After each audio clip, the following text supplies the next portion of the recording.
Students, आज हम elderly primi gravida adolescence pregnancy grand multipara इसके बारे में इस वीडियो में देखेंगे। थोड़ी उसकी मीनिंग समझेंगे और उसके कॉजेज़ देखेंगे और थोड़ी सी मैनेजमेंट में भी डिस्कस करेंगे।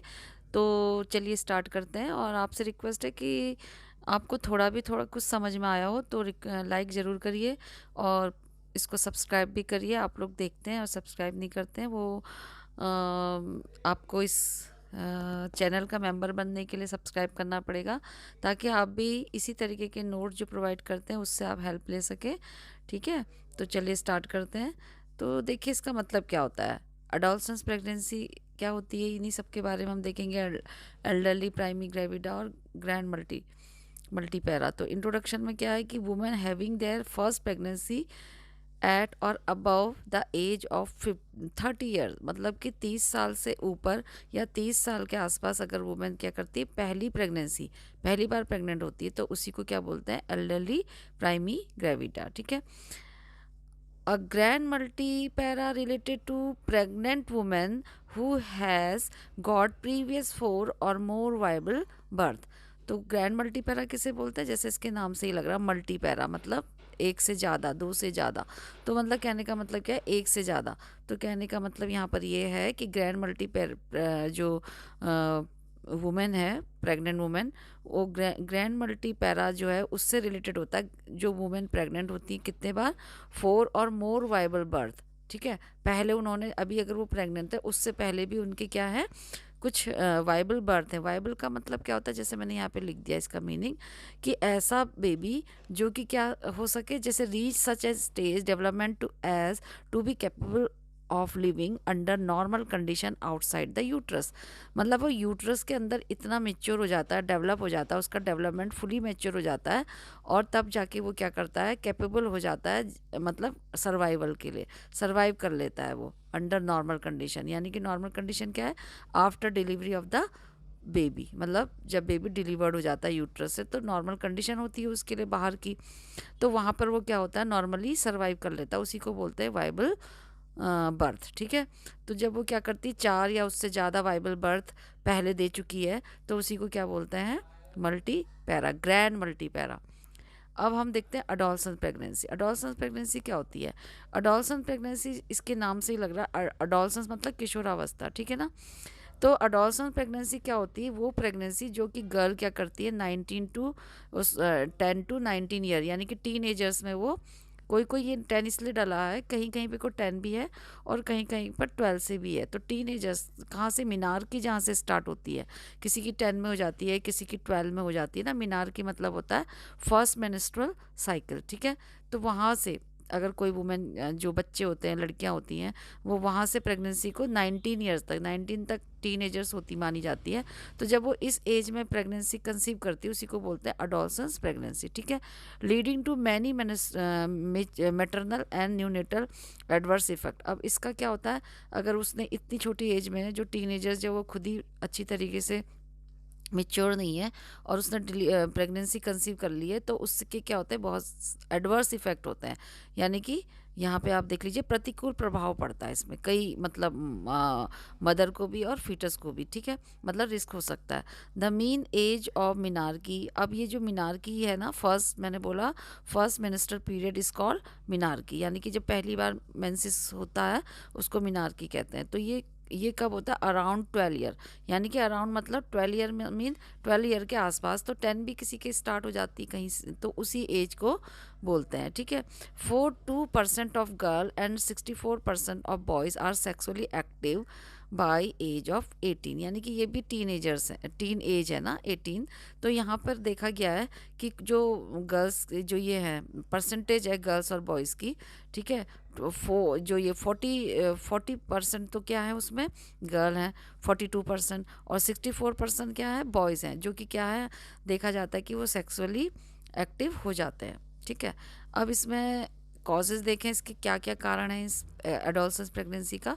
तो जो adolescence pregnancy and babies born to adolescence have dropped since reaching in all time high in 1999 1990, यानी कि ड्रॉप आउट का मतलब होता है, मतलब कम कम देखा गया है कि मतलब जो अडोलसेंस प्रेगनेंसी होती है और जो बेबीज़ उसमें बॉर्न होते हैं, यानी कि अडोलसेंस प्रेगनेंसी या जो बेबी बॉर्न हो रहे हैं अडोलसेंस में उस एज में, तो वो कम हो गए उसके rate drape since reaching in all time high in 1990s। ठीक है, 1990s में जो है सर्वकालीन उच्चतम स्तर पर पहुंचने के बाद से किशोर गर्भावस्था और किशोरावस्था में पैदा होने वाले बच्चों में गिरावट आई है। ठीक है, यानी कि यहाँ पे से यानी कि 1990s के बाद से क्या हुआ, उसमें कम देखने को मिला जो अडोलसेंस प्रेगनेंसी और ये जो है बेबीज उस समय। क्यों? क्योंकि mostly due to the increase use of condom.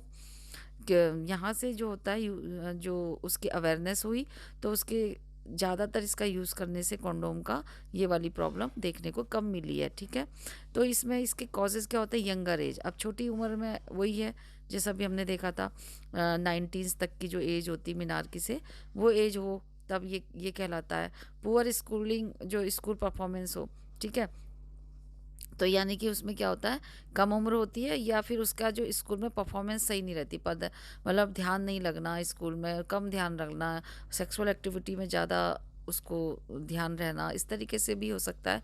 And economic disadvantage, किसी का क्या होता है कि इकोनॉमिकल जो कंडीशन होती है वो ठीक नहीं होती है, तो उसके वजह से भी जल्दी बच्चों की मैरिज कर देते हैं, या फिर बच्चे क्या होते हैं इसमें बिज़ी हो जाते हैं इस वाले उसमें, ताकि ये मनी के लिए भी कोई इस तरीके के काम कर लेते हैं, तो उसके वजह से भी ये प्रॉब्लम आती है। और सिंगल और टीन पेरेंट्स, यानी कि जो कुछ पेरेंट्स होते हैं, या तो वो सिंगल है या तो वो टीन पेरेंट्स हैं, मतलब टीनेजर्स पेरेंट्स हैं, तो छोटे उम्र में जो होते हैं अगर पेरेंट्स बन जाते हैं, या फिर वो सिंगल मदर होती है या सिंगल फादर होते हैं, तो अपने बच्चे की केयर नहीं कर पाते हैं। और टीनेजर्स पेरेंट्स होंगे, दोनों ही छोटे ही अभी बच्चे हैं और उनके भी बच्चे हो गए, तो वो उनकी उतनी केयर नहीं कर पाएंगे, तो वो भी फिर क्या होगा, उसके वजह से भी ये वाली प्रॉब्लम आएगी।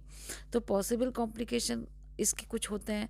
क्या क्या होते हैं एडोलसेंस प्रेगनेंसी के? तो इसमें देखा जाता है कि हाई रेट ऑफ इलनेस। अब इलनेस क्या होता है, बीमारी वाली रेट ज़्यादा देखी जाएगी इसमें, और इवन देन डेथ भी हो सकती है इसमें, for both mother and infant, दोनों की, माँ और बच्चे की डेथ तक का हो सकती है। तो ये इसमें देखा जाता है पॉसिबल कॉम्प्लिकेशन में। ठीक है, अब डेथ फ्रॉम द वायलेंस। अब इसमें डेथ क्यों हो रही है? कभी कभी तो वायलेंस की वजह से भी होती है, मार धाड़ जैसे किसी किसी उसमें होता है। छोटी उम्र की बच्चियां होती हैं, प्रेग्नेंट हो जाती हैं, फिर उनके संग पिटाई वगैरह हो या उनके संग वायलेंस हो किसी भी तरीके का, तो उसके वजह से भी सेकेंड लीडिंग कॉज क्या होता है, डेथ होता है। ठीक, second leading cause of death, ये सेकेंड लीडिंग कॉज है। पहला तो प्रेगनेंसी है, दूसरा क्या है, वायलेंस है उसके बच्चों के साथ, तो उसके वजह से भी उनकी डेथ हो सकती है। During pregnancy for teen and it's higher in teen than in any other group. ठीक है, अब क्या होता है कि death from the violent is the second leading cause of death during pregnancy for teen. अब वो टीनेजर्स हैं, जब वो प्रेग्नेंट होती हैं तो उनके संग अगर वायलेंस किया जाता है तो ये भी एक लीडिंग कॉज है डेथ का। ठीक है, और जो ये होती है higher in teens and than in any group of pregnancy, तो मतलब ये किसी भी ग्रुप में हो सकता है, लेकिन सबसे ज़्यादा किस में होता है, ये टीनेजर्स में। ऐसे अगर वायलेंस की कंडीशन देखी जाती है तो किसी और ग्रुप के in comparison to other group, यानी कि अब जो नेचुरल एज होती है, यानी कि जो नॉर्मल एज है डिलीवरी की, प्रेगनेंसी की, वहाँ पे भी अगर वायलेंस उनके साथ हो तो वो झेल लेंगे, लेकिन जो छोटे एज के बच्चे हैं वो नहीं झेल पाएंगी गर्ल्स, तो उनका फिर डेथ होने की संभावना ज़्यादा रहती है।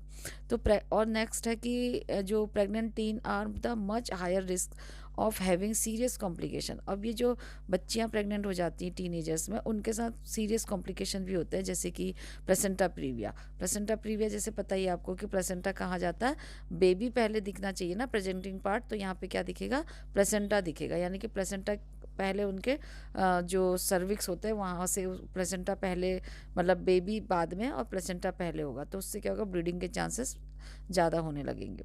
ये भी मैंने डाला है, फिर देख लीजिएगा एक बार प्लेलिस्ट में। फिर है प्रेगनेंसी इंड्यूस हाइपरटेंशन, ये भी मैंने शायद डाला है प्लेलिस्ट में, जाके आप देख लीजिएगा, ज़्यादा डिटेल अभी नहीं देंगे। तो मतलब वही है, प्रेगनेंसी इंड्यूस हाइपरटेंशन, मतलब जो प्रेगनेंसी के समय में बीपी उनका काफ़ी बढ़ जाता है। एक तो ये भी कॉम्प्लिकेशन देखने को मिलता है। प्री मेच्योर डिलीवरी हो जाएगी, यानी कि जो बेबी होता है वो पूरी तरीके से मेच्योर नहीं होगा, प्री मेच्योर में ही उसकी क्या हो सकती है, डिलीवरी हो सकती है। सिग्निफिकेंट एनीमिया, हो जाएगा उसको, मतलब कि वो पूरी तरीके से ठीक नहीं है, मतलब खुद ही वो अभी उसको ज़रूरत है मेच्योर होने की। और अगर वो मतलब प्रेग्नेंट हो जाती है तो एनीमिया भी उसको हो जाता है, टॉक्सीमिया हो जाएगा उसको। ठीक है। और क्या होता है उसमें कि इन्फेंट का जो वजन होता है, लो बर्थ वेट बेबीज़ हो जाएंगे। ठीक है। यानी कि बच्चे पैदा होने की जो कम वजन वाले बच्चे पैदा होने की संभावना 2 से 6 गुना बढ़ जाती है, 2 to 6 time more likely to have low birth weight babies. ठीक है। Then prematurity and intrauterine growth retardation. Prematurity हो जाएगी, यानी कि उसमें मतलब बच्चा मेच्योर नहीं हुआ, पहले ही वो डिलीवरी हो जाएगी उसकी। या फिर क्या होगा, छोटी उम्र में, यानी लो बर्थ भी तो हो ही रहा, बर्थ उसका जो नॉर्मल है उतना नहीं रहेगा जितना उसकी नॉर्मल होता है, वेट कम होगा।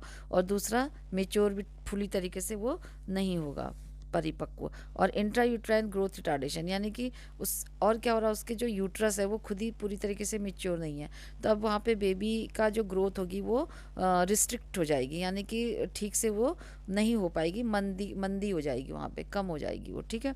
अब इसका मैनेजमेंट क्या होगा, all option made available to the pregnant teen should be consider carefully. ठीक है।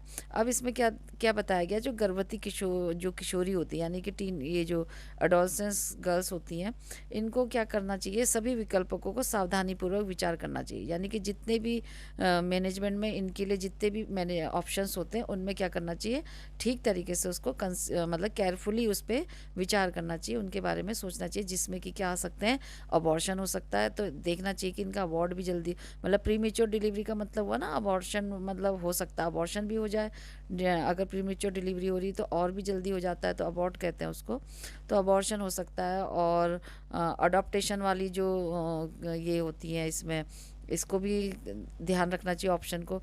अबॉर्शन का मतलब ये भी करा सकते हैं क्या, डॉक्टर से सलाह लेके, या अडॉप्शन का भी हो सकता है क्या, या फिर raising the child community to family support. और क्या करना चाहिए, उसमें देखना चाहिए कि जो बेबी है वो मतलब जो कम्युनिटी है और जिस कम्युनिटी में वो रहते हैं, या उसकी जो फैमिली है उसका भी सपोर्ट उसको पूरी तरीके से मिलना चाहिए, बढ़ावा होना चाहिए उसके सपोर्ट, मतलब उनको भी पूरी तरीके से उसका साथ देना चाहिए। तो इस तरीके के उसमें क्या करना चाहिए, विचार करना चाहिए, जो भी ये जो जो ये ऑप्शंस हैं इसमें उसका अच्छी से विचार करना चाहिए और डिस्कस करना चाहिए ठीक से, ताकि बेबी का जो डिलीवरी है वो ठीक से हो पाए, मतलब जो मदर है, टीनेजर। फिर discuss with the tin many requires, और भी मदर से भी क्या करनी चाहिए, बात करनी चाहिए, बहुत सारी जो भी रिक्वायर सेवरल विजिट्स, उसको क्या ज़रूरत है, बहुत ज़्यादा, मतलब जैसे नॉर्मली 3 विजिट इस तरीके से होता है ना, तो इसमें 3 4 नहीं, इसको बहुत सारे विजिट की ज़रूरत होती है, उसको डॉक्टर से मिलते रहना चाहिए विथ हेल्थ केयर प्रोवाइडर, यानी कि जो health care provider mean doctor, doctor से उसको क्या करना चाहिए, ड्यूरिंग दी प्रेगनेंसी क्या होना चाहिए, सेवरल विजिट उसको करने चाहिए, to explain all option in non judgemental manner. और उसको क्या करना चाहिए, नॉन जजमेंटल मैनर में, यानी कि अच्छा बुरा उसको नहीं डांटना नहीं है, डपटना नहीं कि तुमने ये गलत किया, तुमको अभी एज नहीं थी, ये वाली नहीं थी, वो वाली नहीं थी, इस तरीके से तुमने प्रिकॉशन लेना चाहिए था। दुनिया भर की जो नॉन जजमेंटल मैनर में उसको क्या करना चाहिए, एक्सप्लेन करना चाहिए सारे ऑप्शन जो भी ऊपर दिए हैं, और उसको डिस्कस करना चाहिए कि कौन सा क्या वो करना चाहेंगी, इसको कंटिन्यू करना चाहेंगी या अबॉर्ट कराना चाहेंगी, या जो भी है, मतलब उसको ध्यान देना चाहिए उसमें। और या involve a parents as the father of the baby as appropriate. ठीक है।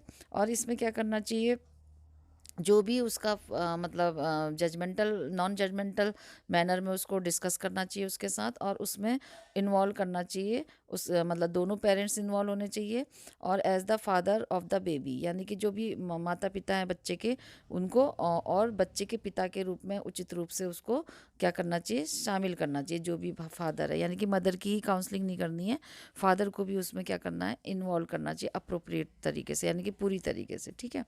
फिर एक प्राइमी जो ग्रेविडा है, primi gravida early and adolescence, जो prenatal care throughout the program, the specialist in teenagers pregnancies ensure health is baby. ठीक। अब इसमें क्या करना चाहिए कि जो भी जो ये अभी हमने देखा था प्राइमी ग्रेविडा अर्ली एंड जो ये जो अर्ली जो अडोलसेंस वुमेन है, तो इनको क्या करना चाहिए, early and educate prenatal care देनी चाहिए, यानी कि पहले से उनको क्या मिलनी चाहिए, प्रॉपर केयर मिलती रहनी चाहिए एएनसी में। तो थ्रू आउट द प्रोग्राम, इसलिए जो प्रोग्राम होते हैं throughout the programme, specialist जो होती हैं टीनेजर्स प्रेगनेंसीज की, इसको बोलते हैं स्पेशलिस्ट इन टीनेजर प्रेगनेंसीज, तो उनके जो प्रोग्राम होते हैं उनके बारे में उनको क्या करना चाहिए, अटेंड करवाने चाहिए। और इंश्योर होना चाहिए health is the baby, baby की हेल्थ के बारे में पूरी की तरह से उसको क्या रहना चाहिए, इंश्योर रहना चाहिए।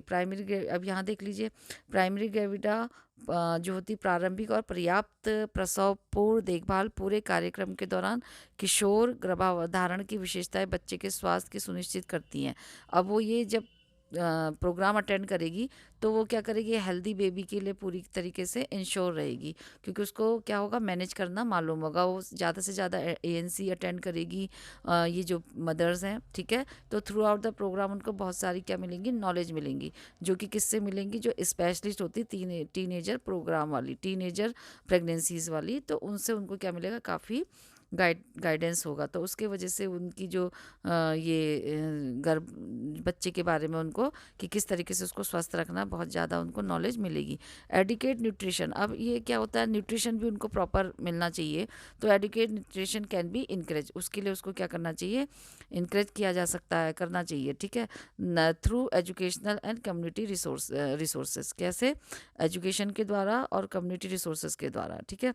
तो वो भी उसको क्या मिलेगा, मतलब इनक्रेज किया जा सकता है कि वो क्या ले, फुली बैलेंस डाइट है, जिसमें कि फ्रूट वेजिटेबल्स वगैरह भी वो क्या करें, अपने डाइट में इंक्लूड करें, केवल दाल चावल रोटी सब्जी से नहीं, पूरी प्रॉपर डाइट लें, ठीक है। And appropriate exercise and adequate sleep, और उनको क्या करना चाहिए, अप्रोप्रिएट एक्सरसाइज के लिए और स्लीप के लिए। तो कुछ एएनसी वाली एक्सरसाइज होती है जो कि under the observation of the doctor, मतलब करनी चाहिए, डॉक्टर के सुपरविजन में कुछ एक्सरसाइज होंगी जो डॉक्टर उन्हें बताएंगे कि इस तरीके की आप एक्सरसाइज करिए। और अपनी जो स्लीप होती है, नींद अपनी पूरी ले लीजिए, should be also the emphasise, बहुत जोर देना चाहिए इस चीज़ों में कि पूरी एडिकेट स्लीप ले और अपना अप्रोप्रिएट एक्सरसाइज भी रखे, थोड़ी बहुत जो लाइट एक्सरसाइजेज होती हैं जो कि एएनसी पीरियड की ही होती हैं, यानी कि कोई सी भी एक्सरसाइज नहीं करनी है। Then the contraception information and the services are important after delivery to prevent teen from the becoming pregnant again। तो उनको क्या करना चाहिए, एडवाइस करना चाहिए कॉन्ट्रासेप्शन के लिए, ठीक है। इससे उनको ये भी प्रोग्राम से इंफॉर्मेशन मिलेगी कि इसके बारे में, कॉन्ट्रासेप्शन के बारे में, किस तरीके से प्रेगनेंसी को जो होता है अवॉइड किया जा सकता है। और कुछ ऐसी सर्विसेज भी उनको प्रोवाइड की जाती हैं जो कि बहुत इंपॉर्टेंट है आफ्टर द डिलीवरी के बाद, ताकि वो क्या ना हो पाए, दोबारा से प्रेग्नेंट ना हो, एकदम से प्रेग्नेंट ना हो। तो इसके लिए उनको क्या करना है, एडवाइस देना है कि ये कुछ तरीके की इनकी नॉलेज को बढ़ाने के लिए कि कॉन्ट्रासेप्शन जो होते हैं किस तरीके से लेनी है, जिसमें से कि कुछ पिल्स वगैरह भी आ जाते हैं और भी बहुत सारे जो डिवाइसेस होती हैं वो लाइक कंडोम वगैरह, तो वो सब इसमें इंक्लूड होता है। तो उनको इस तरीके की नॉलेज जो होती है वो बहुत इंपॉर्टेंट होती है देनी। फिर इसका प्रिवेंशन, बचाव क्या है, there are many different kind of teen pregnancy prevention programme. ये जो टीन प्रेगनेंसी प्रिवेंटिव प्रोग्राम होता है, यानी कि किशोरावस्था में जो प्रेग्नेंट हो जाती है उसको बचाने के लिए बहुत तरीके के क्या होते हैं, डिफरेंट प्रोग्राम होते हैं। तो इसमें से जो होती हैं ऑब्स्टेंस एजुकेशन प्रोग्राम होते हैं, कुछ ऑब्स्टिनेंस जो एजुकेशनल प्रोग्राम होते हैं, उनको इनकरेज करना चाहिए यंग पीपल को to wait to have sex until marriage और until they have mature enough to handle sexual activity, ठीक है। तो सेक्सुअल एक्टिविटी को हैंडल करने के लिए कि हाउ टू हैंडल द जो सेक्सुअल एक्टिविटी है, उसके लिए उनको क्या रहना चाहिए, उनको मेच्योर होना चाहिए, इनफ मेच्योर हो जाएं। जब तक वो इनफ मेच्योर नहीं होते हैं और उनकी मैरिज नहीं होती, तब तक का वो क्या करें, इसको सेक्स को अवॉइड करें, इस तरीके से वो वेट करें इसका, ठीक है। तो इस तरीके से उसको क्या करना चाहिए, इस प्रोग्राम के द्वारा इनकरेज करना चाहिए कि उनको इस तरीके की एजुकेशनल प्रोग्राम उनको अटेंड करवाने चाहिए, जिससे कि वो उनको इस तरीके की नॉलेज मिले कि वो इसको वेट करें सेक्स को अंटिल द मैरिज से पहले ना करें, या फिर अंटिल द मेच्योर, जब तक वो मेच्योर नहीं हो जाते फुली तरीके से, ठीक है।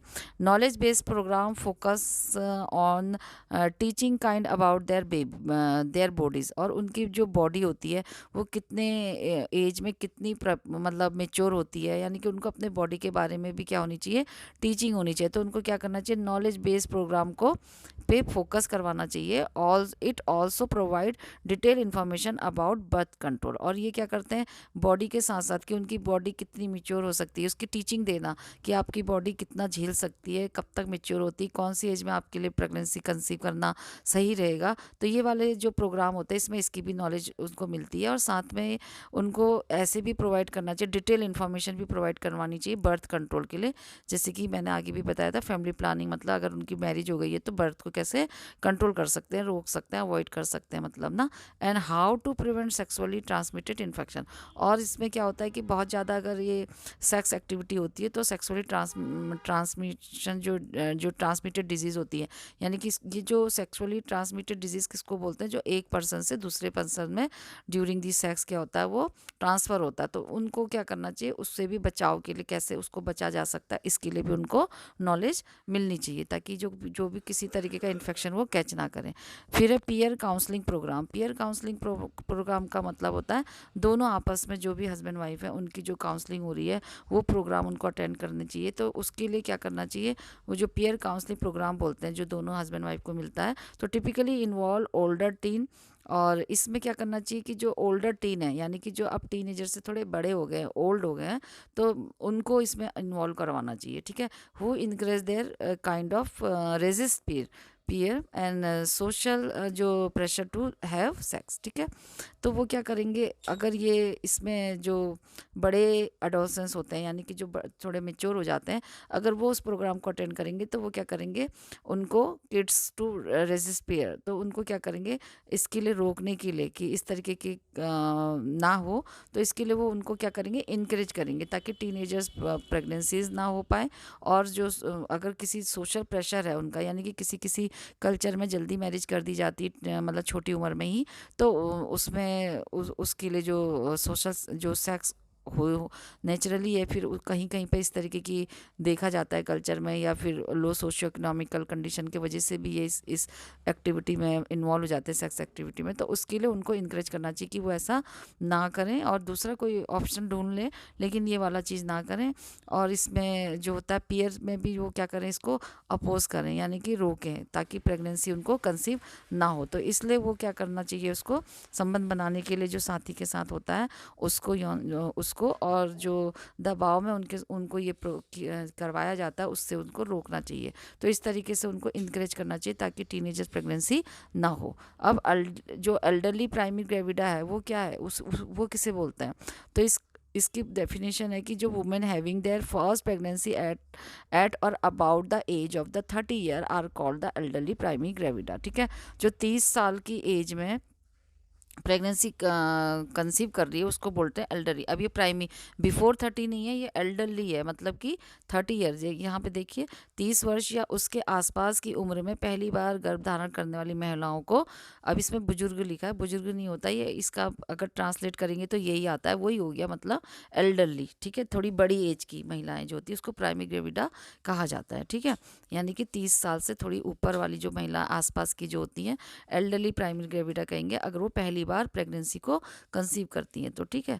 Disorder such as the anaemia, hypertension और हेमोरॉइड्स एंड वेरिकोज वेन। अब इसके कुछ डिसऑर्डर भी होते हैं अगर ये इस एज में, यानी कि बड़ी एज में अगर वो डिलीवरी मतलब प्रेगनेंसी कंसीव करती हैं तो उसके कुछ क्या होते हैं, दुष्प्रभाव होते हैं, जैसे कि एनीमिया हो जाएगा, मतलब एनीमिया, खून की कमी होगी, हाइपरटेंशन, बीपी बढ़ सकता है उनको, जैसे कि हमने देखा था प्रेगनेंसी में जेस्टेशनल डायबिटीज़ हो जाती है किसी किसी को, ये भी हो सकता है, हेमरॉइड्स हो सकते हैं और वेरिकोज वेन, ठीक है।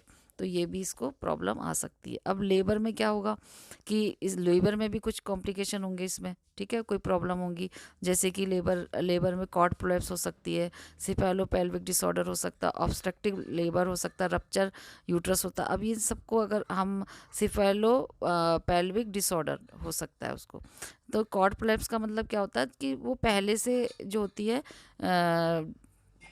वो मतलब बेबी का प्रेजेंटिंग पार्ट कॉर्ड होता है, यानी कि जो कॉर्ड होती है ना, अम्बिलिकल कॉर्ड जिसे बोलते हैं, वो पहले आ जाएगी। तो उससे क्या होता है कि प्रॉब्लम आती है, रिस्क होता है। तो ये वाला प्रॉब्लम होता है। सिफेलोपेल्विक डिसऑर्डर हो सकता है, और ऑब्स्ट्रक्टिव लेबर हो सकता है, रप्चर यूट्रस हो सकता है, पोस्टपार्टम हेमरेज हो सकता है, यानी कि डिलीवरी के बाद, अब उसकी डिलीवरी भी हो गई, सब हो गया, लेकिन उसके बाद उसको क्या हो रहा है, हेमरेज हो रहा है, ब्लीडिंग हो रही है एक्सेसिव, उसको बोलते हैं। ठीक, शॉक हो सकता है, ऑपरेटिव इंटरफेरेंस हो सकता है, यानी कि ऑपरेशन के द्वारा कुछ ना कुछ फिर उसके साथ काम करना पड़ेगा, अगर इस तरीके का ऑपरेटिव उसका यूज़ करना पड़ेगा, तो इस तरीके की भी उसको क्या हो सकती, प्रॉब्लम आ सकती, बिकॉज ऑफ कॉम्प्लिकेशन, कुछ कॉम्प्लिकेशन के द्वारा, जो भी कॉम्प्लिकेशन हो रहे हैं उसको। ठीक है, तो ये है, आप ये सारी चीज़ें उसको हो सकती है एल्डरली उम्र, जब वो एल्डरली एज में प्रेगनेंसी को कंसीव कर सकती, तो इन सारी प्रॉब्लम से उसको गुजरना पड़ सकता है।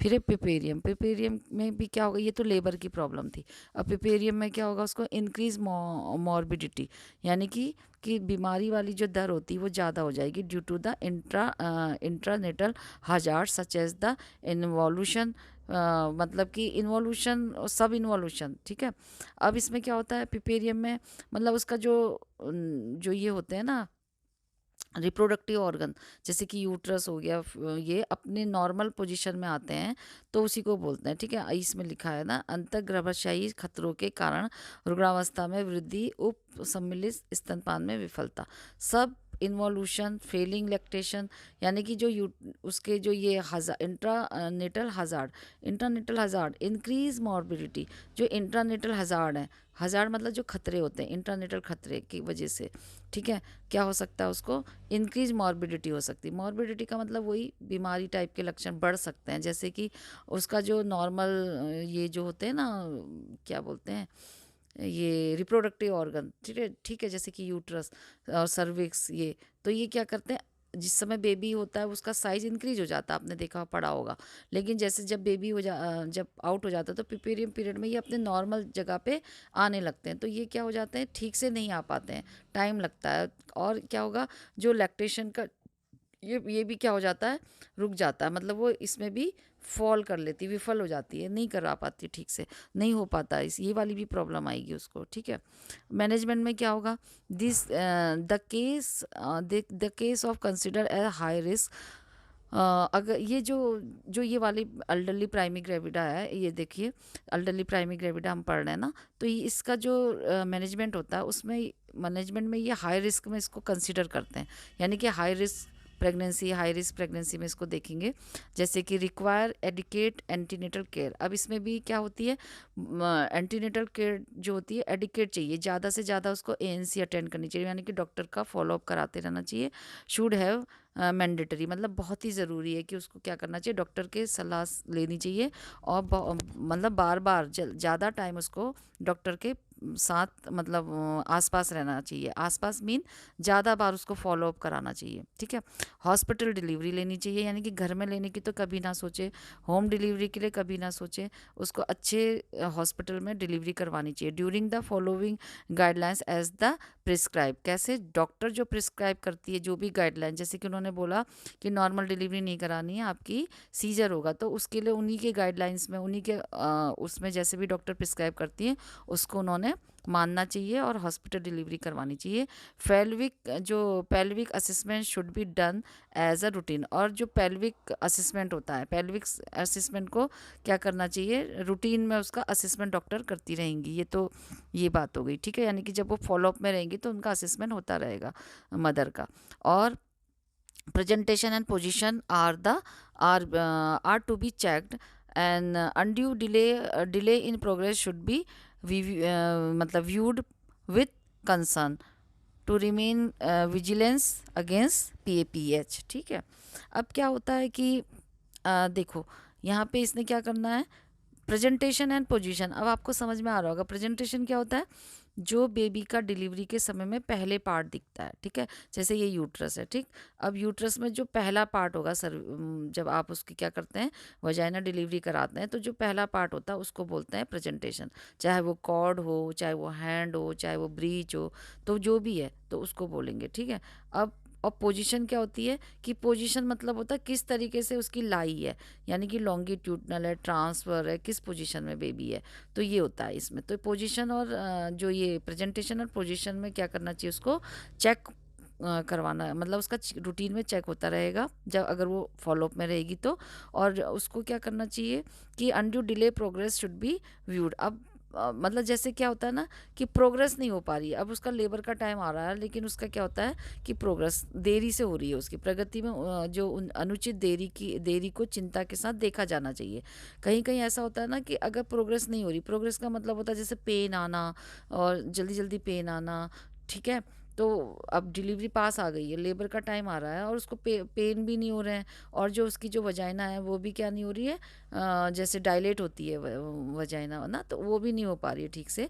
तो उसको क्या करना चाहिए, ध्यान देना चाहिए इस बात का, और इस बात से उसको डॉक्टर से, यानी कि घर पे ही नहीं रहना चाहिए, डॉक्टर के परमिशन में डॉक्टर के पास उसे रहना चाहिए। ताकि उस ये जो होता है ना विजिलेंट अगेंस्ट पीपीएच, ठीक है।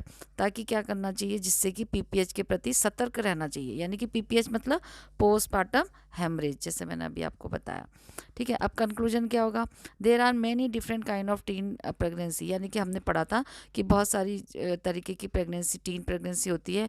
प्रेगनेंसी प्रिवेंशन प्रोग्राम होते हैं, मतलब जो टीन एजर्स प्रेगनेंसी होती है उसके लिए प्रेगनेंसी प्रिवेंटिव प्रोग्राम, कैसे उस प्रेगनेंसी को प्रिवेंट किया जा सकता है, बचा जा सकता है उससे, ठीक है। ऑब्स्टेंस एजुकेशनल प्रोग्राम, ठीक है, ये जो मतलब नॉलेज वाले प्रोग्राम, जो एजुकेशनल प्रोग्राम होते हैं, ठीक है, ज्ञान बढ़ाने वाले, और उसको नॉलेज बेस्ड प्रोग्राम उनको देखना चाहिए, ठीक है।